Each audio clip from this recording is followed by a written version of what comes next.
জিলহজ মাসের 10 দিন 1 থেকে 10 তারিখ পর্যন্ত এই 10 দিনের ভিতরে 11টা করণীয় কাজ।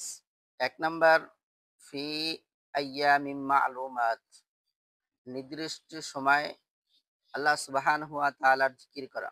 2 নাম্বার হলো যেকোনো নেক আমল করা।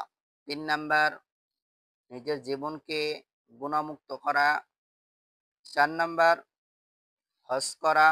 5 নাম্বার, কোরবানি দেওয়া।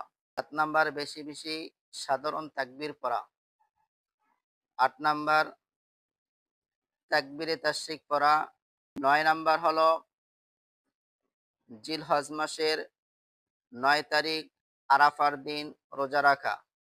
10 নাম্বার, জিলহজ মাসের 1 তারিখ থেকে 9 তারিখ পর্যন্ত নফল রোজা রাখা।